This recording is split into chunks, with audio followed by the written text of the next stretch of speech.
नमस्कार मित्रों, कैसे हैं आप। हमारे चैनल में आपका स्वागत है। मित्रों, प्रभु श्री कृष्ण को गोपियों के साथ बहुत सी लीलाएं करते हुए आपने सुना होगा कि गोपियों के साथ भगवान कृष्ण लीला करते थे। श्री कृष्ण गोपियों की मटकी फोड़ते थे, माखन चुराते थे और गोपियां श्री कृष्ण का उलाहना लेकर माता यशोदा के पास जाती थीं। ऐसा बहुत बार हुआ था। तो एक बार की बात है कि यशोदा मैया प्रभु श्री कृष्ण के उलाहनों से तंग आ गई और वो गोपियां उलाहना लेकर रोज आने लगी। तो माता यशोदा तंग आ गई और छड़ी लेकर श्री कृष्ण की तरफ दौड़ी। और जब प्रभु ने भगवान कृष्ण ने अपनी मैया को क्रोध में देखा तो वो अपने बचाव के लिए लगे भागने। भागते भागते भागते भागते श्री कृष्ण एक कुम्हार के पास पहुँचे। कुम्हार तो अपने मिट्टी के घड़े बनाने में व्यस्त था, लेकिन जैसे ही कुम्हार ने श्री कृष्ण को देखा तो वो बहुत प्रसन्न हो गया, क्योंकि कुम्हार जानता था कि श्री कृष्ण साक्षात परमेश्वर हैं।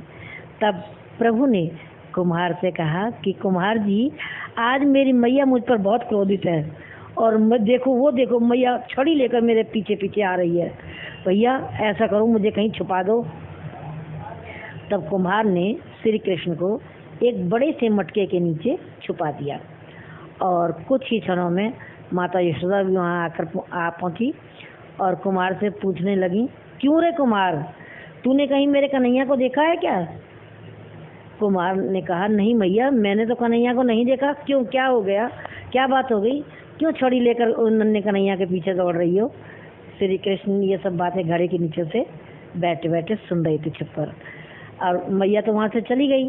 अब प्रभु श्री कृष्ण कुम्हार से कहते हैं कि कुम्हार जी, यदि मेरी मैया चली गई हो तो मुझे इस घड़े से बाहर निकाल दो। कुम्हार बोला, ऐसे नहीं प्रभु जी, आपको पहले मुझसे कुछ वादा करना पड़ेगा। कि वादा? कि हाँ, मुझे भी 184 के योनियों से के बंधन से मुक्त कराने का वचन दो।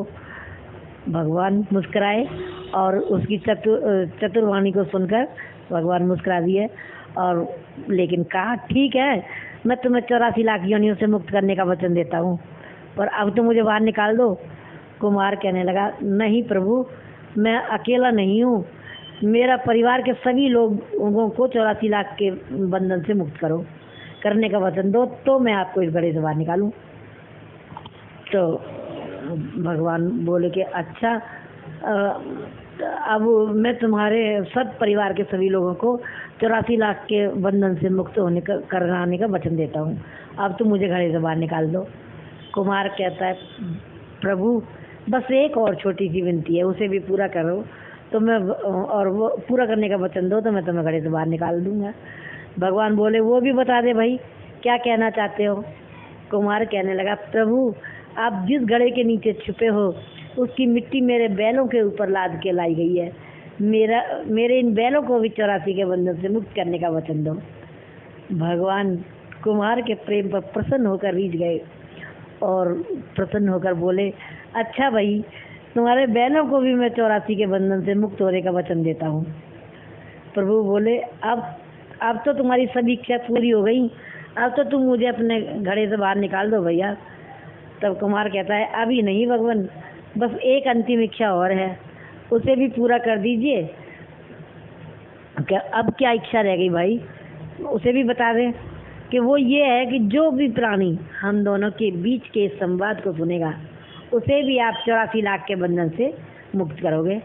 बस ये वचन और दे दो तो मैं आपको इस घड़े से बाहर निकाल दूँ। कुमार की प्रेम और चातुर्य भरी बातों को सुनकर भगवान कृष्ण बहुत खुश हुए, बहुत ही ज़्यादा खुश हो गए और कुमार की इस इच्छा को भी पूरा करने का वचन दिया। फिर कुमार ने बाल कृष्ण को घड़े से बाहर निकाल दिया और उनके चरणों को धोकर साष्टांग प्रणाम किया। प्रभु जी के चरण धोए और चरणामृत लिया और अपनी पूरी झोंपड़ी में चरणामृत का छिड़काव कर दिया और प्रभु के गले लगकर इतना रोया और तो प्रभु में ही विलीन हो गया रोते रोते। तो जरा सोचने की बात यहाँ पर ये है कि जो बाल कृष्ण श्री कृष्ण 7 कोस लंबे चौड़े गोवर्धन पर्वत को अपनी कन की उंगली पर उठा सकते हैं, तो क्या वो घड़ा नहीं उठा सकते थे? लेकिन बिना प्रेम रीझे नटवर नंद किशोर, बिना प्रेम रीजे नहीं नटवर नंद किशोर। कोई इतना कितना भी यज्ञ करे, अनुष्ठान करे, कितना भी दान करे, चाहे कितनी भी भक्ति करे, लेकिन जब तक मन में प्राणी मात्र के लिए प्रेम नहीं होगा तो भगवान की कृपा तब तक आपके ऊपर नहीं बरसेगी। तो भगवान की कृपा पाने के लिए, प्रभु का मिलन करने के लिए आपको प्राणी मात्र से प्रेम करना होगा। और भगवान प्राणी मात्र से प्रेम करने वाले के साथ में हमेशा होते हैं, और भगवान से भी संबंध बनाना पड़ेगा। इसलिए तो जब भी भगवान से आपका मिलन संभव है। तो आज के लिए इतना ही। नमस्कार, धन्यवाद।